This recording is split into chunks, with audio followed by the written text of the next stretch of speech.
एक अमीर लड़का था, उसे एक गरीब किसान की लड़की से प्यार हो गया। लड़की सुंदर होने के साथ साथ काफ़ी समझदार थी। एक दिन जब लड़के ने उस लड़की को बताया कि वह उससे प्यार करता है और उससे शादी करना चाहता है, तो लड़की ने कुछ सोचने के बाद उस लड़के को शादी करने से इनकार कर दिया, क्योंकि वह गरीब परिवार से रिश्ता रखती थी। लेकिन कुछ समय बाद जब ये बात उस लड़के को पता चली, तो उसी ने लड़की के माता पिता से बात की और उस लड़की को समझाया। काफ़ी समझाने के बाद वह लड़की मान गई और दोनों की शादी हो गई।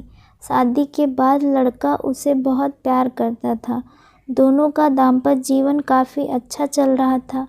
लेकिन कुछ महीनों बाद लड़की को चर्म रोग हो गया, जिसके कारण उसकी खूबसूरती ढलने लगी। अब लड़की को यह डर भी सताने लगा कि उसकी खूबसूरती ढलने के कारण कहीं उसका पति उसे छोड़ न दे। लड़की उस चर्म रोग को ठीक करने का हर संभव प्रयास कर रही थी। समय बीत रहा था और लड़की की खूबसूरती धीरे धीरे ढल रही थी। एक दिन वह लड़का एक काम से दूसरे शहर गया। लड़का जब वहां से वापस आ रहा था, उसका रास्ते में एक कार के साथ एक्सीडेंट हो गया।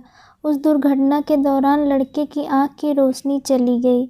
इस दुर्घटना के कुछ समय के बाद उनका जीवन फिर से सामान्य और सुखी बीतने लगा। वह लड़की चर्म रोग की वजह से दिन प्रतिदिन कमजोर और बदसूरत होती गई, लेकिन पति अंधा होने के कारण उनका दाम्पत्य जीवन ठीक चलता रहा और दिखाई न देने के कारण वह लड़का उससे पहले की तरह प्यार करता रहा। कुछ सालों बाद बीमारी के कारण उस लड़की की मृत्यु हो गई। पत्नी की मृत्यु होने के बाद वह लड़का अंदर से दुखी हो गया और वह शहर छोड़कर जाने वाला था। तभी उसके पड़ोसी ने उसे सांत्वना देते हुए कहा, अब आप तो अपनी पत्नी के बिना अकेले पड़ जाएंगे। वह आपका काफ़ी ख्याल रखती थी। अब आपका जीवन अंधकार में कैसे व्यतीत होगा। तब उस लड़के ने अपने पड़ोसी की ओर देखा और गहरी सांस लेते हुए कहा, मैं कभी अंधा था ही नहीं, लेकिन मैं यह सोचकर अंधे होने का नाटक करता रहा कि कहीं मेरी पत्नी को उसकी बीमारी और बदसूरती के कारण यह न लगे कि मैं उसे प्यार नहीं करता।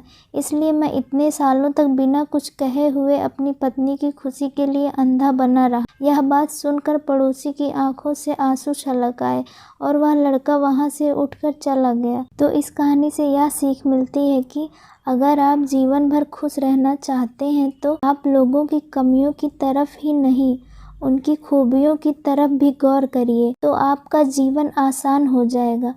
तो दोस्तों, आपको ये कहानी अच्छी लगी हो तो प्लीज़ मेरे चैनल को सब्सक्राइब करें, लाइक करें, कमेंट करें। Thank you.